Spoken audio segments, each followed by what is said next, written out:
Bom dia, pessoal, tudo bem? Boa segunda-feira, como vocês estão? Bem, espero. Hoje a gente vai falar. Enfim, esse assunto, né, acabou surgindo essa ideia muito pelo vídeo da semana passada na questão do clima, dessa questão de aquecimento global. E tem muita coisa ligada a isso, tá, pessoal? Tem toda uma coisa de programa depopulacional. É, então, indo na vertente, né, da semana passada, eu separei duas matérias novinhas, assim, uma que saiu dia 12 de março agora, né, no The Guardian, e outra que saiu dia 21 de março no jornal de uma universidade, né, numa publicação de uma universidade americana. Então, assim, e as duas elas abordam algumas coisas interessantes a respeito dessa questão climática, né? Antes disso, eu vou, né, convidar vocês a conhecer meus quadrinhos, tá? Aurora, Um Outro Dia, Comunhão, quadrinhos muito bem feitos, tá? De primeira qualidade e com um assunto que com certeza vocês vão gostar, tá? O Aurora eu falo de é uma ficção científica, mas muita ciência, astronomia, física, medicina. Bom, né, vocês vão entender um pouco mais tarde no vídeo, né? Quando eu falar da matéria, eu vou falar do HARP, né? O Comunhão fala de como você vencer o mal, sobreviver. E um outro dia eu falo sobre drogas, sobre política, enfim. São, né, quadrinhos incríveis. Então vou deixar o link aí na descrição para vocês conhecerem, né? E manda uma mensagem lá, eu explico como vocês fazem para receber na sua casa autografado, tá bom? Aproveita, né, que estamos aqui nos recados, vamos dizer assim. Se você não se inscreveu no canal, se inscreva, né? Clica aí no sininho para você receber as notificações, dá um like, né? Enfim, no final do vídeo, né, se você gostar. Então vamos começar aqui. Antes, né, de voltar a fazer um preâmbulozinho, né, de como a ciência, né, você lembra, no vídeo passado eu falei muito dessas tentativas do homem manipular o tempo, de como isso é real, né? Isso já tem sido feito, de como tem um discurso por trás disso, né? Principalmente na taxação do carbono, tá? Que isso é uma forma só de taxação e de controle social. E a gente tem que entender que isso está ligado também a toda uma coisa muito antiga que eu vou falar em outros vídeos, né? Agora meio que juntando isso, de eugenia, né? Se você nunca ouviu falar sobre eugenia, é uma forma de controle populacional e como, enfim, também vou falar em outros vídeos, né? Porque eu quero meio que fazer um vídeo para cada um desses assuntos, porque são bem longos, mas como a elite, né, ela bancária e científica, né, da tecnocracia, né? Esse é um termo importante da gente lembrar, né? Na verdade, que é o que é uma prerrogativa que, na verdade, o domínio, o controle social deveria ser feito através de cientistas e de quem subvenciona os cientistas, que são os banqueiros, né? Então, e que tem um discurso eugenista no sentido de que raça que é melhor, quem que pode procriar, né? De controle de natalidade. E no final de depopulacional, né? De que tem que diminuir a população. Isso volta até Malthus, né? A teoria malthusiana, mas isso reflete em várias coisas, né? Eu vou falar sobre o Clube de Roma, eu vou falar, enfim, sobre várias figuras aí, né? Que estão ligadas a esse assunto, né?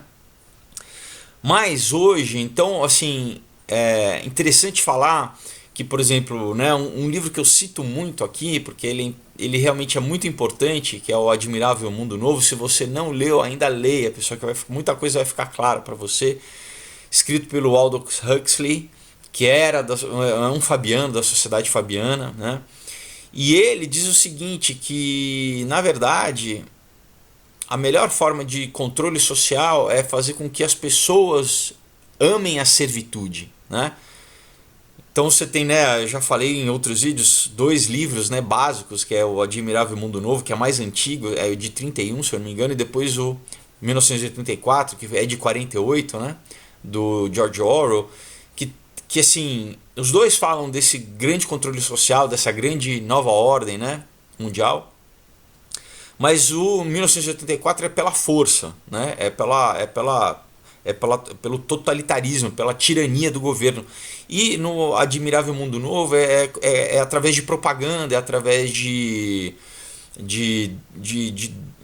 hedonismo, né? De prazer, de droga, entendeu? De como você manipular o ser humano através do seu sistema límbico, né? E deixar ele dominado mesmo, né? Treinado meio como igual um cachorro pavloviano, né? Do Pavlov foi um cientista que estudou, entre outros, né? Toda a questão comportamental e como você controlar, né, o ser humano através de mídia, através de, enfim, de alimento e de droga mesmo, né, de psicotrópico e tal, indústria farmacêutica. Então ele fala assim que na verdade a melhor forma de controle social é fazer com que o próprio povo goste da sua do seu escravizamento, vamos dizer assim, né? Então, como que você faz isso? Você faz isso muito hoje em dia através disso, né? De controle social, através da mídia, né? Então, uma dessas narrativas que tem sido colocadas, assim, principalmente para essa nova geração dos millennials, né? Além partindo do relativismo moral, né? De que, enfim, não existe bem ou mal e fragmentando a família. Agora a gente está chegando na matéria que eu vou falar.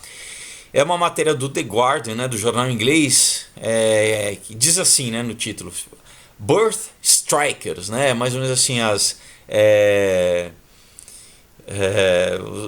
você seriam as grevistas do nascimento ou da gravidez, na verdade, assim, são mulheres que o quê? Que elas se recusam a ter filhos por causa da mudança climática, né? Então, você vê, em vez de proibir, de promover o aborto como eles já fazem há muito tempo, né? Que isso sempre gera discussão, gera um backlash, né? Gera um contraponto, né? Através desse discurso, né? A galera mais nova fala assim, não, né? Então não vamos mais procriar porque você tem o cataclisma climático, né? E você tem e a civilização vai ter um colapso, então a gente vai deixar de ter filho, que é um dos alvos, né? Quando mais para frente eu vou falar, né? Enfim, várias pessoas da elite já se pronunciaram a esse respeito, né? Desde o David Rockefeller, né? Até o Príncipe Philip, né? Em inglês, né? Como o Clube de Roma, enfim. E você tem, né, o Georgia Guidestones, né? Que eu vou falar também especificamente sobre isso, que é um monumento, né? Você pode até já pesquisar, que é um monumento meio misterioso que tem no estado da Georgia, nos Estados Unidos, que estipula, né, em 500 milhões de pessoas como se fosse a população ideal do mundo, né? Só que se a gente tem 7 bilhões de pessoas, para você manter em 500 milhões você tem que matar 6 bilhões e meio de pessoas, né? Enfim, vamos entrar aqui, né, na matéria. Diz assim, né? Quando o nome dessa moça, né, que criou essa ONG, né, essa organização chamada Blythe Pepino, né, quando ela se juntou com seu namorado, né, Joshua, 2 anos atrás, ela sentiu uma vontade imensa de criar uma família com ele, né? Ela diz assim, eu acho que foi no 5º dia que eu conheci ele, né? No 5º dia que eu conheci ele, eu disse, eu quero conhecer seus pais, né? Tipo, né? Eu já quero, vamos deixar fazer um negócio sério. E ele disse, não, você tá louco, você tá muito, né, muito apressada. Mas mais tarde, né, no relacionamento deles, né, ela começou ela foi numa palestra de um grupo chamado Rebelião da Extinção, né? Extinction Rebellion, que esse grupo ele mostrava uma realidade catastrófica, né? Sobre a mudança climática, né? Aquecimento global, essas coisas. Isso fez com que né, a Pepino, que já era uma ativista, né, hoje em dia toda a galerinha é ativista, né, e ela é música, ela era de uma banda chamada, ela era cantora de uma banda chamada Waltz, e agora chama Mesadorm, enfim, né, ela é música, para que ela começasse a pesquisar e que chegasse numa série de conversas deprimentes com o Joshua, né, com o namorado dela. Ela diz assim, eu percebi que apesar de querer uma família, né, muito ter uma família até aquele momento, eu realmente não poderia realizar isso. Eu disse para ele, eu não sei se eu posso fazer isso considerando o que nós sabemos, que não tem nada, nenhuma forma política de consertar esse problema.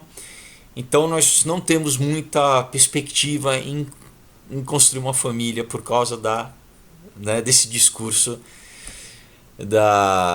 climático, né? Então a Pepino, que acabou de fazer 33 anos, né, no dia da matéria, quando eles lançaram, ela descobriu que outras mulheres, especialmente as meninas desses grupos veganos e a galerinha, né, de justiça social, Warriors, né, os Social Justice Warriors, os guerreiros sociais, né, a galerinha desses círculos, que elas também estavam lutando com a mesma questão, mas com medo de perguntar, né, a respeito disso, com medo de julgamento ou de serem ridicularizadas, né? Então elas viram que nos Estados Unidos, né, ela está falando que são inglesas, né, que nos Estados Unidos a congressista Alexia Ocasio-Cortez, não sei se vocês ouviram falar, essa moça ela era uma bartender, né, em Nova York, e ela foi eleita, né, uma deputada nos Estados Unidos. É a nova cara, vamos dizer assim, do partido democrata, mas ela é assim, ela é interessante para a nova galera, para a galerinha, mas ela já tem muito vídeo dela, ela fala muita bobagem, né? Ela não, enfim, ela fez com que o estado de Nova York perdesse milhões e milhões, agora fazendo com que a Amazon não abrisse uma fábrica lá. Ela é mais ou menos uma Manuela Dávila, né? Então, essa moça nos Estados Unidos, ela começou, né, a falar dessa preocupação, né?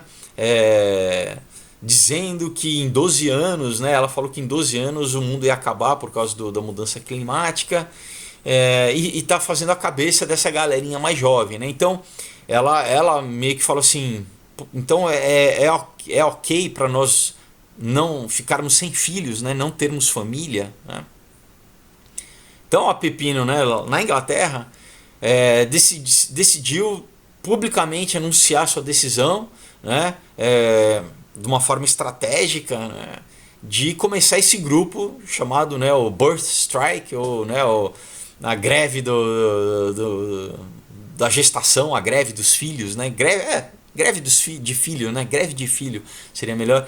Então, que é essa organização voluntária para homens e mulheres que decidem não ter filho em resposta ao colapso da civilização que está iminente por causa da mudança climática. Então, fazendo isso, né, ela espera canalizar, né, essa galera, né, que quer ser ativista, mas que está indeciso na questão de começar a construir uma família, né, que na verdade é um impulso natural, né? E que, enfim, mas que por causa desse discurso não sabe o que fazer. Então, em 2 semanas, né, 140 pessoas, a maioria mulheres, né, declararam também que não vão ter filho por causa da crise ecológica, né? É, então, assim, aí continua, né, a falando de toda essa questão, né? Ela diz assim que essa organização dela é diferente de um outro que é o chamado movimento antinatalista, né? Que diz que ter criança é moralmente errado porque, né, uma vida consciente sofre, e porque existe sofrimento, então é moralmente errado você trazer um ser consciente no mundo. Então olha, né, a loucura, né? Quer dizer, basicamente é isso, uma cultura de morte, né? Quer dizer, então são pessoas que, né, não, é moralmente errado ter vida, né? É contra a vida, né? A vida e o ser humano, né? Que isso a gente vai ver um traço, né? Que é o pensamento por trás, que essa galera tenta justificar através de um monte de argumento científico, né? Ou econômico, ou social, mas que por trás é um profundo desprezo à vida humana, né? Ao outro e à vida humana em geral. Então, ela diz assim, né?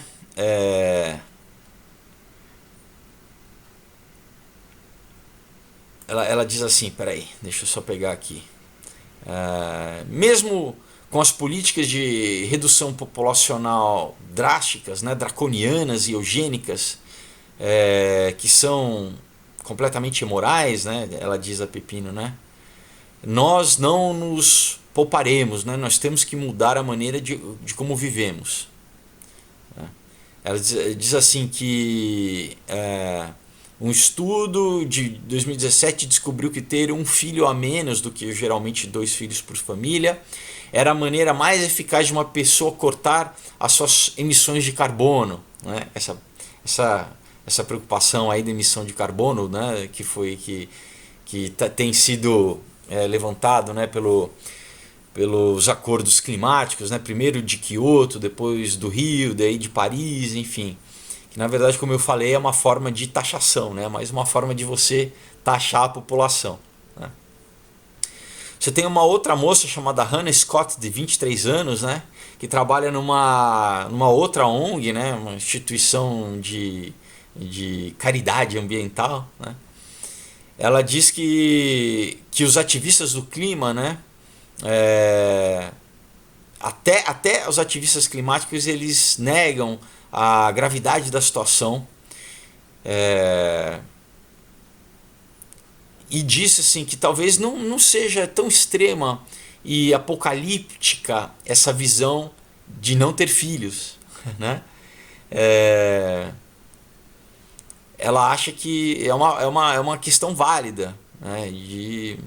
De ter, apesar de toda a vida, né, dela tá tomando essa decisão, de que ela acha né, uma situação, uma coisa deprimente, né, assim, pessimista, mas que é uma coisa que ela se sente forçada a fazer, mas que toda vez que ela vê um casal de amigos, né, ou uma amiga grávida, um casal de amigos que estão planejando ter filhos, ela morde a própria língua, né? Ela se sente, né, deprimida, né?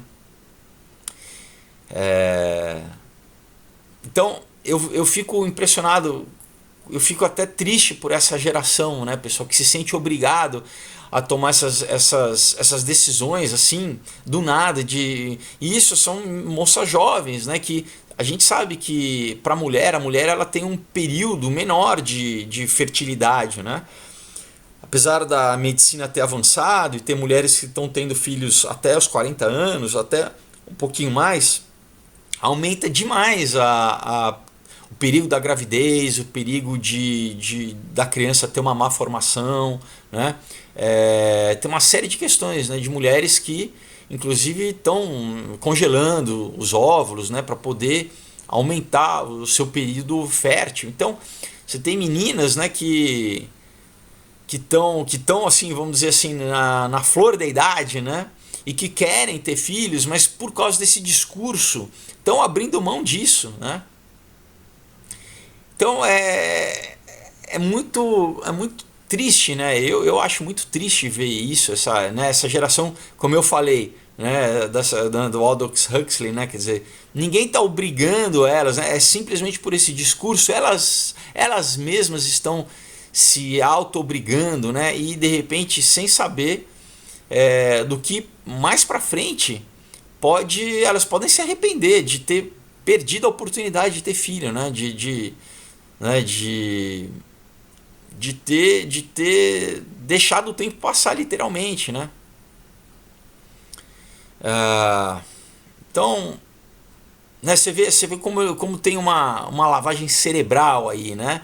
A moça continua dizendo aqui, eu estou tão apavorada com a ideia, né, do que o meu filho vai ter que enfrentar quando tiver a minha idade. Então, né, se ela tivesse um filho, então ela acha melhor, né, abandonar isso, né, e realmente não não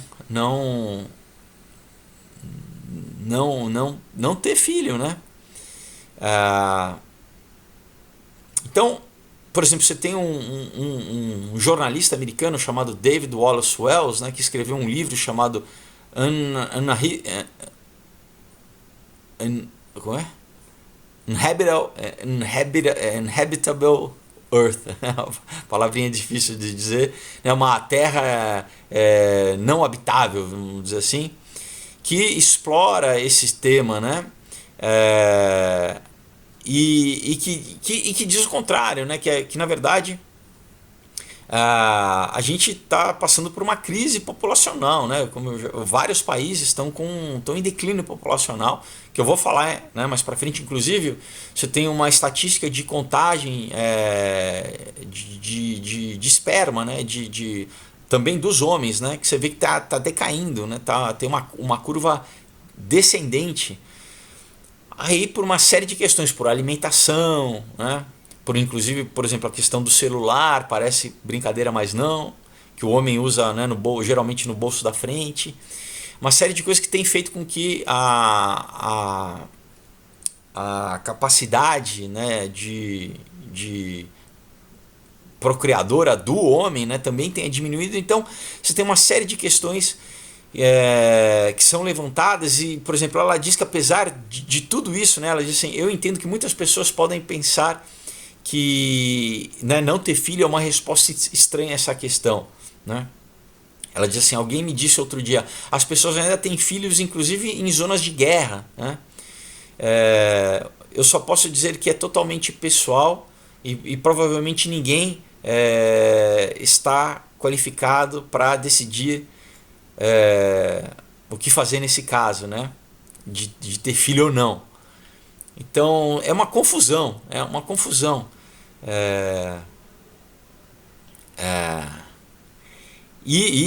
esse jornalista ele diz assim, né?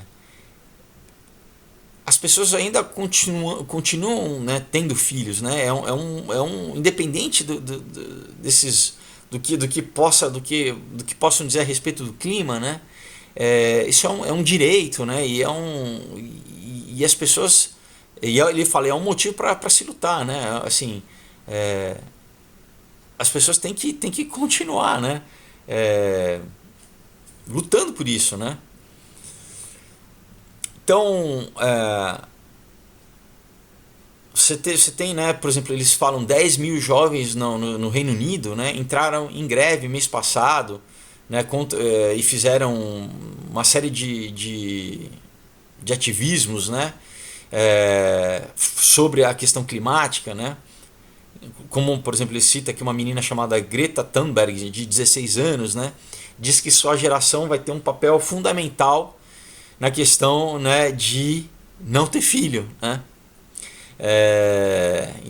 E olha como a lógica é deturpada, né? Volta para Birth Pepino, né, para a moça aqui, dizendo que ela tem ao mesmo tempo uma visão otimista nessa abordagem, né, dessa greve de filhos, né? Ela diz assim, de um certo modo é um ato muito esperançoso, né? Nós não estamos apenas tomando essa decisão, nos escondendo e desistindo. Nós estamos politizando essa decisão e esperamos que isso seja uma forma de mudança de ideia, né? de mudança social, né? Então, eu quis trazer isso para vocês, pessoal, porque olha que louco, né? Que assim, você já tem, claro, você tem outras matérias falando a respeito disso, mas aí é uma coisa muito mais egoísta, né? Que também já é um discurso para os millennials, né? De você assim, não tenha casa, né? Seja fluido, né? Não fixe raízes, né? Você, para que ter, né? O negócio é ser um nômade, né? Ser um nômade, isso é legal, você tá em todos os lugares, mas o que? Exatamente para você não ter família, né? E você gastar consigo mesmo, né? Você só, né? E tem vários casais que dizem isso, né? De namorados, tem uma outra matéria que eu li aqui, eu não separei, mas, né? Que eles argumentam dizendo isso, assim, não, mas para que eu vou ter que criar, né? Cuidar de criança chata, né? Assim, eu tenho meu tempo livre, eu posso viajar, eu posso fazer o que eu quiser, né? Isso é um discurso, eu acho que é fácil quando você é mais jovem, né? Mas chega um momento que você percebe que, principalmente, eu acho que quando, né, você perde os pais, assim, que acho que a ficha cai, né? No sentido do sentido da vida, né? Da brevidade da vida, né? E de que para você estar aqui existiram, pessoal, milhões de pessoas, né? Porque quando você vai, cada passo que você dá uma geração atrás, tem uma progressão geométrica, né? Então você tem 2 pais, daí você tem 4 avós, você tem 8 bisavós, e aí vai crescendo. Então você tem muita gente que lutou muito para você chegar aqui. E se você interrompe a tua descendência, a tua linhagem, eu acho triste, assim, né? Primeiro que é uma perda histórica, é uma perda, enfim, de uma série de... A gente vai entrar mais em outros vídeos, né, dessa coisa eugênica, né, um dos argumentos que eles têm é de você só preservar os melhores genes. Agora, quem que determina qual gene que é bom, né? É profundamente racista, né? Quem que determina, né, que gene que merece ser perpetuado, propagado e qual gene que deve ser extinto? E outra coisa, isso é o que eles chamam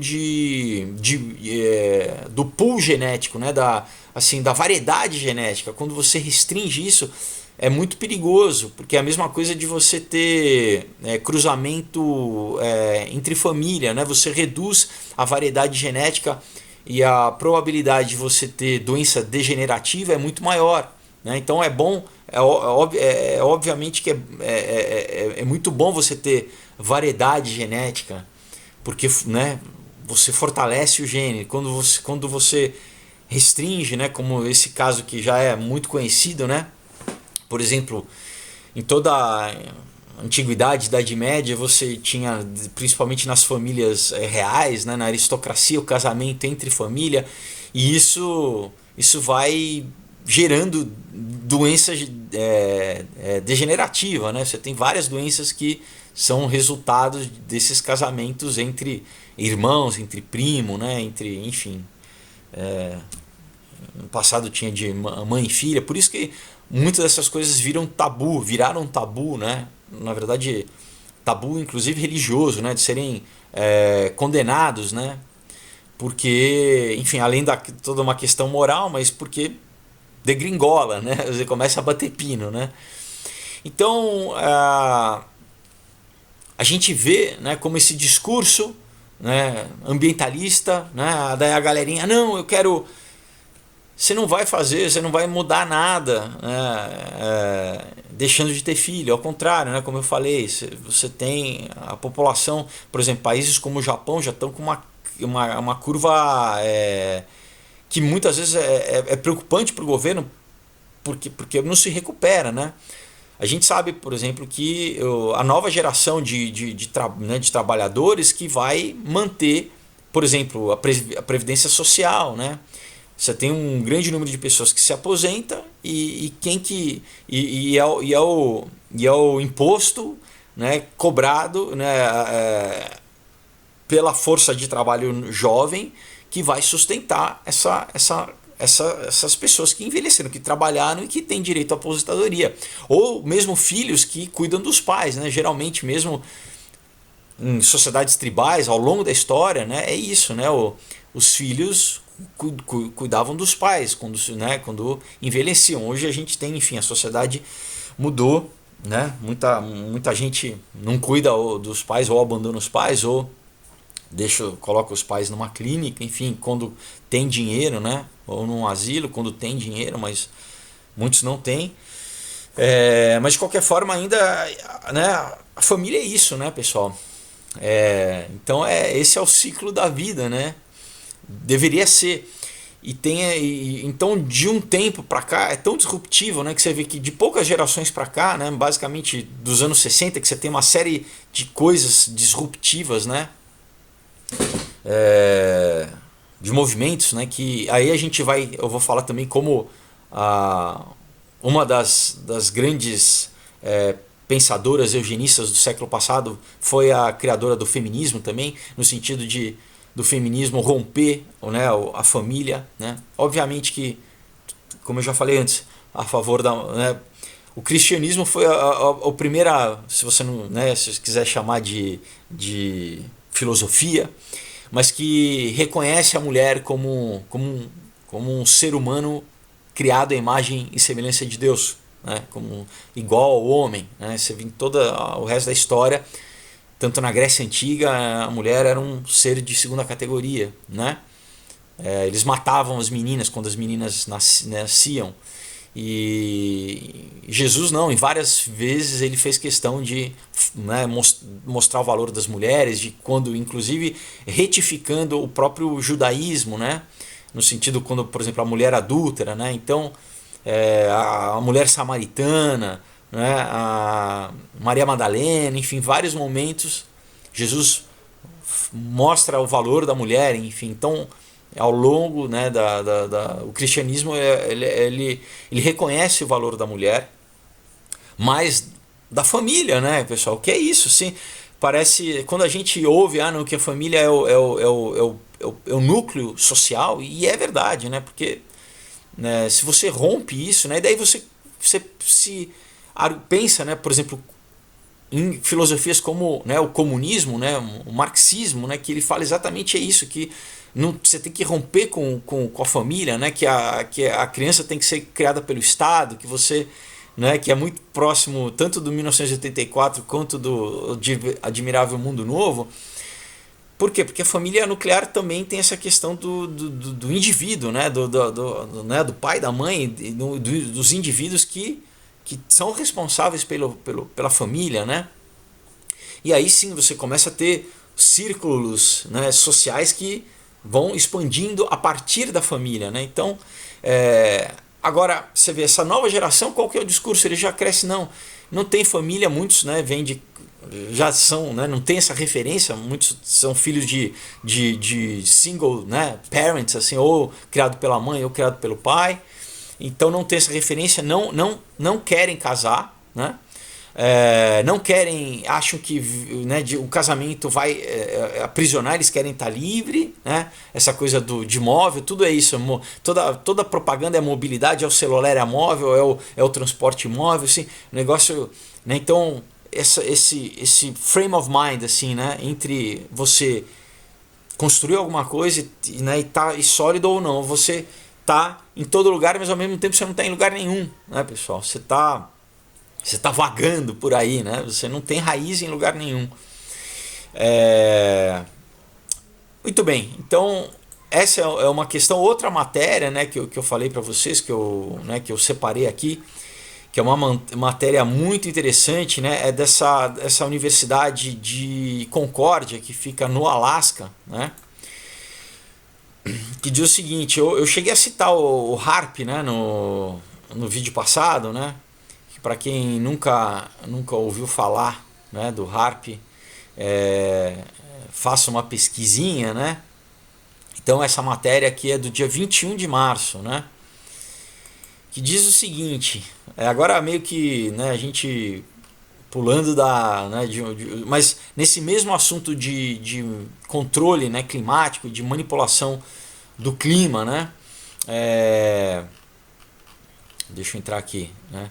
Diz assim, né, na sombra do Monte Sanford, né, cercado pelo deserto do Alasca, você encontrará o transmissor de rádio mais poderoso da Terra, né?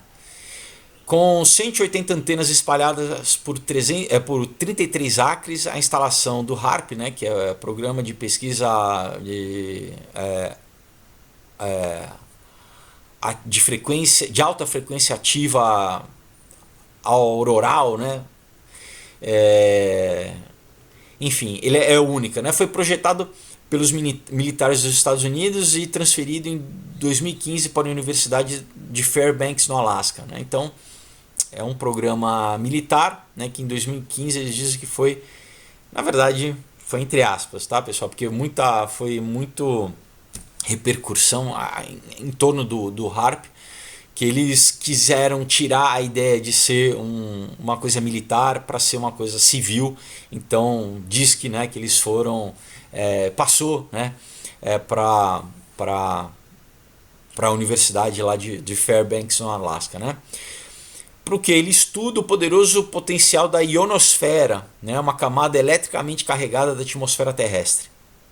A gente pode ligar isso até o Nikola Tesla, né? Não sei quem já ouviu falar do Nikola Tesla. Ele era um cientista do século XIX, né? Ele era húngaro, ele foi para os Estados Unidos, ele tinha milhões de patentes, é um cara. E na época ele competia com o Thomas Edison, né? Então você tinha duas teorias de corrente elétrica, né? Corrente alternada e sequencial, se eu não me engano. Tô tirando da minha cabeça, tá, pessoal? Depois nos comentários aí, calma que eu tô, né, tirando da minha cachola aqui. Enfim, o Nikola Tesla, ele já tinha essa teoria do wireless, né? Isso ele já falava, pessoal, olha quanto tempo atrás, né? Isso na virada do século XIX para o século XX, ele já falava de aparelhos wireless, né? Na época você tinha código Morse, né? Você tinha telégrafo. Ele já falava, não, você consegue transmitir dado através do ar, né? Dessa questão da ionosfera. E ele inclusive construiu num laboratório uma grande torre, né? onde ele conseguia já fazer emissão elétrica, tá? Mas o que aconteceu? Ele já falava desse potencial de energia livre, né, de você não taxar energia, uma série de coisas que você tinha vários grupos que falaram, não, essa tecnologia não pode vir à tona, né? Então tem uma série de especulação de que ele foi assassinado, de que o Thomas Edison, né, inclusive o Thomas Edison realmente roubou a patente dele, né? Contratou ele, depois ele roubou várias patentes do Tesla. Mas enfim, é basicamente em cima dessa teoria da ionosfera, né? Então são coisas que é sabido há muito tempo, né? Tem, enfim, até uma teoria que diz que as pirâmides funcionavam, na verdade, como grandes geradores, usinas hidrelétricas, né? Mas enfim, isso a gente... não é um assunto para um vídeo sozinho, não vou falar isso agora aqui, senão a gente vai levar muito tempo. Então, continuando na matéria, diz assim, né? Nesse local remoto, os cientistas usam essa ferramenta única chamada Ionospheric Research Instrument, né? IRI, para criar auroras induzidas por rádio, também conhecidas como air glow, tá? Então, induzir a aurora, sabe, lembra a aurora boreal, né? Eu brinco muito com esse assunto no Aurora, né? Isso eu comecei a escrever em 2004, tá, pessoal? Só para vocês terem uma ideia como eu gosto desse assunto. Mas enfim, então o que eles vão fazer, né? Eles vão, uma artista canadense vai fazer uma transmissão usando a ionosfera, pessoal. Ela vai mandar dados para a ionosfera, né? Então, a aurora boreal feita pelo homem, né, artificial produzida pelo Ionospheric Research Instrument, né, inspirou essa artista, né, chamada Amanda Dawn Christie a criar uma performance, né? Lembra, né? É tudo muito complicado. Hoje em dia você pode colocar tudo sobre o nome de performance. Ah, não, é uma performance artística, né? Então, olha o nome que ela deu, né? Ela deu o nome assim a criar esse projeto, né, chamado Ghosts in the Airglow. Então, basicamente, traduzindo seria fantasmas no brilho do ar, tá? Que é um projeto de arte de transmissão que vai usar o IRI para brincar com os limites do espaço sideral, né? Com essa camada estratosférica, né? Da ionosfera. Então, diz assim, eu estava tão fascinado por esses experimentos do Airglow, né? E a relação entre a ionosfera e a comunicação de rádio, que eu me senti obrigado a criar uma obra de arte específica para, né, para esse equipamento, vamos dizer assim, e para sua história, né? Diz a Christie, que ela é uma professora do departamento de artes do Instituto de Concórdia, né? Então ela está incorporando, né, imagens de TV codificadas, composições de áudio e teste de propagação de experimentos no IRI de 25 a 28 de março. Então, pessoal, só para vocês entenderem, ela codificou uma série de coisas, tanto de imagens de TV quanto de áudio, né? Como testes de propagação, né? Ela codificou isso e ela vai emitir, né? Ela vai fazer esse broadcast, né? Essa emissão durante esses 3 dias, né? Continua assim. A instalação, ela diz, né, que foi usada pelos militares, tem um ar de mistério sobre né, em volta, e tem sido o tema de muitas teorias de conspiração ao longo dos anos. Ela está falando isso, né? É algo que eu refleti ao criar o projeto, né, a performance. Então, né, o Ghosts in the Airglow, os fantasmas, né, no brilho, né, na aurora, consistirá em uma transmissão de 1 hora contendo 8 movimentos, né, movimentos como se fosse movimentos de uma peça musical, uma sinfonia, né, nesse sentido, né. 8 movimentos, cada um criado por uma frequência específica e destinado a explorar diferentes conceitos relacionados à ciência do rádio do próprio local, né, do próprio HAARP, né, do equipamento. Então, olha só, de textos poéticos sobre lobos do Ártico até código Morse, né, e o alfabeto fonético da OTAN, tá? OTAN, né, que é a Organização do Tratado Atlântico Norte, né? Tudo isso ela vai colocar nessa transmissão que está relacionada à pesquisa militar, de vigilância, territórios políticos, ciência ionosférica e teorias conspiratórias. Tudo isso ela vai colocar nessa questão. E olha o que continua assim, e o fio comum, né, o fio condutor comum, que que une cada um desses segmentos é a ideia dos fantasmas, ou melhor, a atividade esotérica que habita nas nossas ondas, diz Christie. Então, pessoal, ela sabe do que ela está falando, né? É muito interessante, né, os termos usados, né? E não é à toa, tá, pessoal, que ela usa esses termos, e ela diz, né, que, enfim, que o fio condutor, que o que une tudo isso é a atividade esotérica que habita nas nossas ondas. Muito interessante. Ela continua dizendo assim, ela explica que quando o rádio foi descoberto em 1800, né, os movimentos espiritualistas da época acreditavam que as almas dos mortos ocupavam o espectro eletromagnético. Isso, né, a gente, tanto Marconi quanto Thomas Edison, por isso que, né, pessoal, isso que eu sempre falei, que a a metafísica e a física, né, a religião e a ciência nunca foi separada, tá, pessoal? Isso foi separado para o público, né? Isso foi um esforço que na verdade você teve desde o Iluminismo, através da Royal Society, de sacralizar a realidade, né? De tirar Deus da realidade, de fazer com que as pessoas começassem a ver a vida só de uma forma material, né? Mas eles guardaram para eles, sempre guardaram. Todos os cientistas, depois eles mudaram o jargão, né? Eles começaram a falar de física quântica, né? De pegar toda essa questão metafísica e colocar e poder falar dela dentro da física, mas com, né? Foi meio que um jogo de palavras, assim, sabe? De poder falar do mundo espiritual sem abertamente assumir e admitir que existe um mundo espiritual, tá? Mas quando você vai estudar, né, desde, como eu já falei, desde o Marconi, né, aí você tem, alguns falam que foi o próprio Tesla que descobriu o rádio, outros falam que foi o Marconi, outros o Thomas Edison, enfim. Todos tinham um profundo conhecimento, uns eram Rosacruzes, né, outros eram maçons, eles tinham muito conhecimento esotérico, tá, pessoal? Né?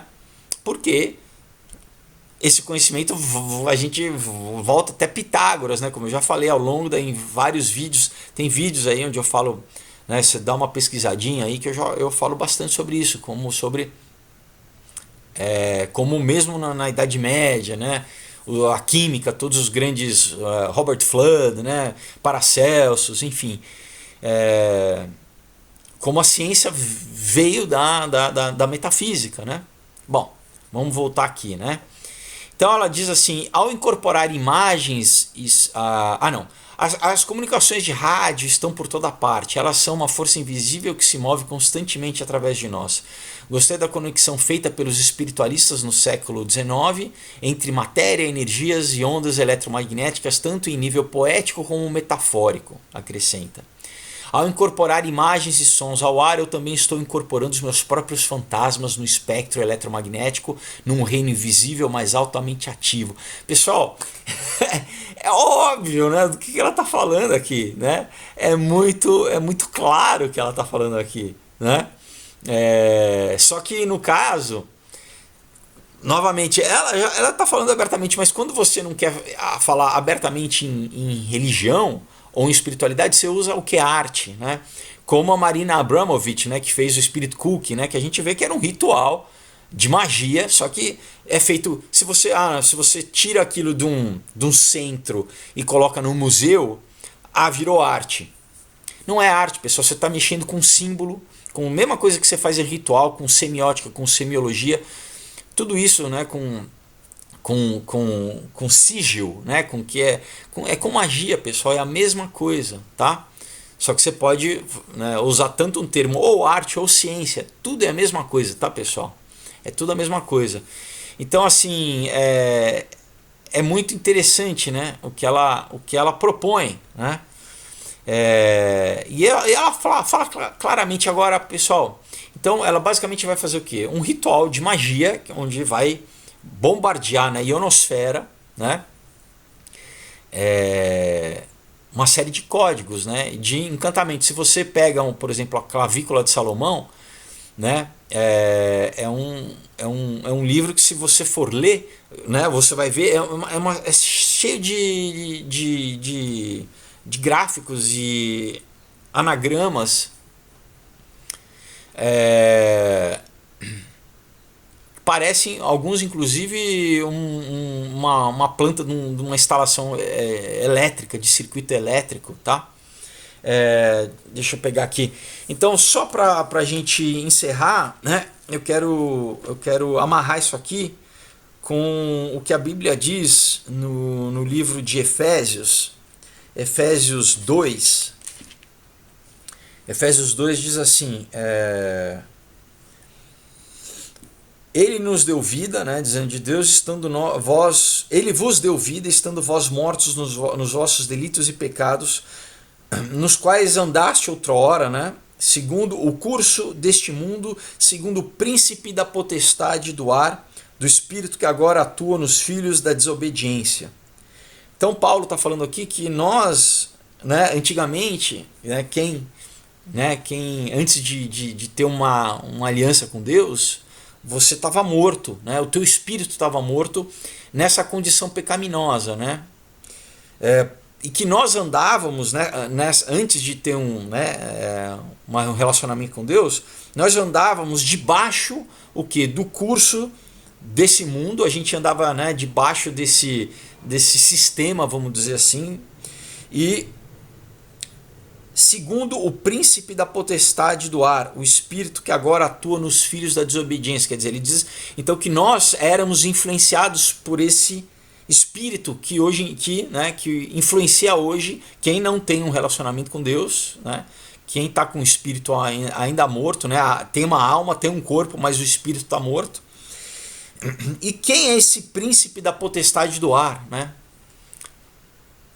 É Satanás, né? Então a gente tem vários outros momentos que mostra como, né, em outra passagem, né, Paulo fala que a nossa luta não é contra o sangue nem contra a carne, né? Ele diz que não é contra as pessoas, mas é contra os espíritos que influenciam as pessoas, né? Que são as potestades e principados, né?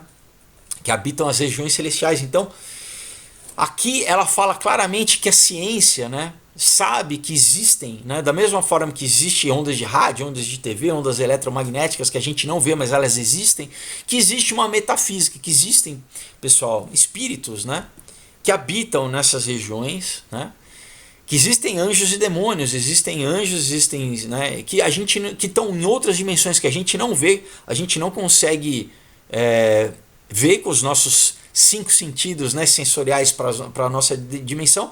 Claro que você tem, né, gente que fala do sexto sentido, né, mas você tem profetas, você tem gente que tem revelação, que vê o mundo espiritual, né? Esse é o tal do véu, né? Que quando você estuda, por exemplo, né, esoterismo, né, Madame Blavatsky que fala, né, Isis além do véu, né? Enfim, que é o tal do véu dimensional, né, de você conseguir ver além da terceira dimensão, ver em outras dimensões, né? Tem gente que tem, né? Tem esses dons, né? Que Deus dá esses dons, né? Para poder ver que existe realmente o mundo espiritual. Tem a questão da droga, né? De muita gente que através da droga, quando está sob o efeito de psicotrópico, por isso que em grego a palavra é farmacopeia, né? A palavra para feitiçaria, que a feitiçaria ela induz, né? Ela produz exatamente, ela rompe esse véu dimensional e as pessoas, né? Como eu já falei em outros vídeos também, muita gente que toma DMT, né, o agente químico, né, o princípio ativo da ayahuasca, e vê o mundo espiritual, vê entidades, né, as pessoas falam abertamente sobre isso, né, enfim.